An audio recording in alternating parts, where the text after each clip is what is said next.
Hello বন্ধুরা, কেমন আছো সবাই? আশা করি সবাই ভালো আছো আর আমিও খুব ভালো আছি। তরিস ওয়ার্ল্ডের নতুন একটা ভিডিওতে তোমাদের সবাইকে স্বাগত। আর যারা ফেসবুক পেজ থেকে দেখছো তাদেরকেও অনেক ভালোবাসা। আজকে চলে এলাম আরেকটা নতুন ড্রয়িং ভিডিও নিয়ে। হ্যাঁ, এতদিন তোমাদের সঙ্গে ওয়াটার কালারের অনেকগুলো ভিডিও আমি শেয়ার করেছি, সেই জন্য আজকে একটু অন্যরকম ভিডিও আমি শেয়ার করছি।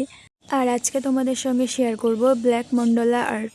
তো ব্ল্যাক মন্ডলা আর্টের ক্ষেত্রেও কিন্তু আমি প্রথমে পেন্সিল দিয়ে এঁকে নিয়েছিলাম। তোমরাও চেষ্টা করবে, যদি নতুন হয়ে থাকো তাহলে কিন্তু পেন্সিল দিয়ে এঁকে নেওয়ার। তো পেন্সিল দিয়ে এঁকে নেওয়ার পর পেন্সিলের দাগটা কিন্তু একদম হালকাভাবে থাকতে হবে, কেননা ব্ল্যাক জেল পেনের সাহায্যে যেহেতু আমাদেরকে ছবিটা আঁকতে হবে।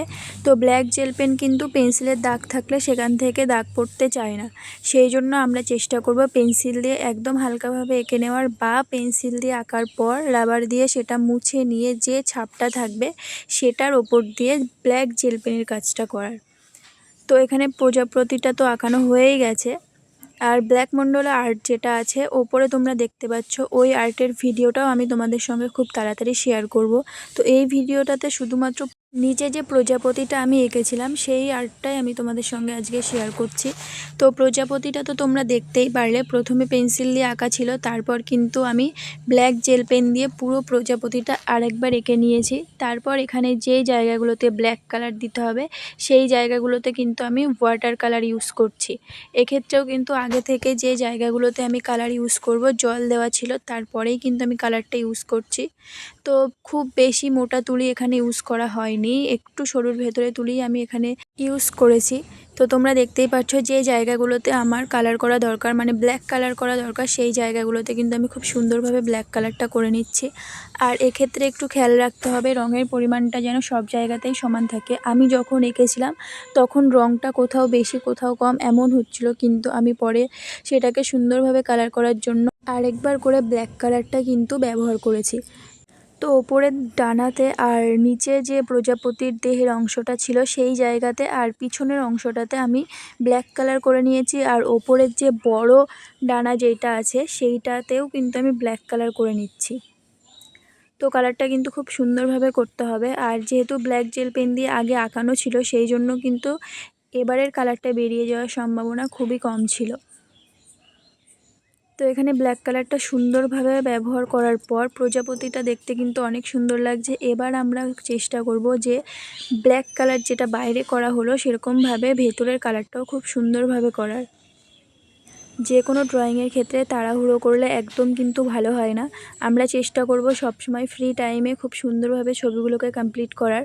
তো তোমরা দেখতেই পাচ্ছ, যদিও এই ছবিটাতে একটু স্পিডটা বাড়ানো আছে, অতটাও তাড়াতাড়ি কিন্তু ছবিটা আঁকানো হয়নি। ওপরের ব্ল্যাক কালারগুলো কমপ্লিট করার পর এবার আমরা প্রজাপতির বাকি অংশটা কালার করব। তো এখানে আমি আমার পছন্দ মতো পিঙ্ক কালার ইউজ করেছি, তোমরা চাইলে অন্য কোনো কালারও ইউজ করতে পারো। তো এক্ষেত্রেও কিন্তু আমি পিঙ্ক কালারের লাইট আর ডার্ক দুটো শেডই রেখেছিলাম। রেড কালারের সাথে ওয়াটার মিশিয়ে কিন্তু এখানে পিঙ্ক কালারটা করা হয়েছে। যেটুকু জায়গা কালার করছি তার ভেতরেই আমি লাইট আর ডিপ কালারের শেডটা তোমাদের সাথে শেয়ার করছি। তো ওপরের দিকটা ডিপ কালার রেখেছি আর নিচের দিকটা যেহেতু ডিপ হয়ে গেছিলো সেই জন্য কিন্তু আমি একটু হোয়াইট কালার এখানে মিশিয়ে নিয়ে তারপর কালারটা করেছি।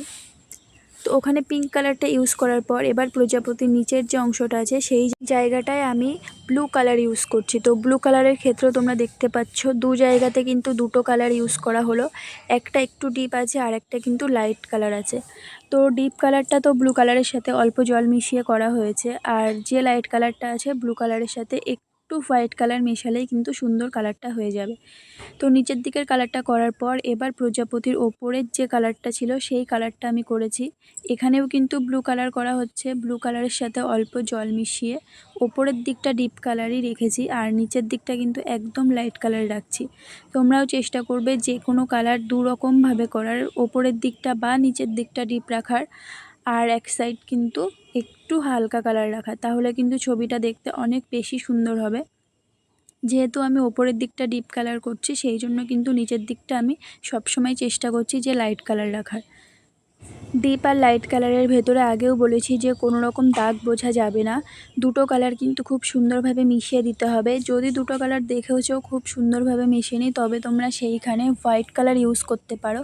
হোয়াইট কালারের সাথে একটু জল মিশিয়ে দুটো কালারের মাঝে আমরা যদি দিই, তাহলে কিন্তু দুটো কালার খুব সুন্দরভাবে মিশে যাবে। তো আজকের ভিডিওটা তো এই পর্যন্তই। পুরো প্রজাপতিটা কমপ্লিট করার পর এখানে আমি ছোট ছোট সাদা সাদা ফোঁটা ফোঁটা দিয়ে দিয়েছিলাম। তো পুরো ড্রয়িং ভিডিওটা তোমাদের কেমন লাগলো সেটা অবশ্যই আমাকে জানিও। যদি কোনো ভুল থাকে সেটাও আমাকে বলে দিও, আমি ঠিক করার চেষ্টা করব। তো যদি ভালো লাগে like comment share and subscribe করে দিও। তো আজকের মতো এই পর্যন্তই। সবাই ভালো থেকো। টাটা বন্ধুরা।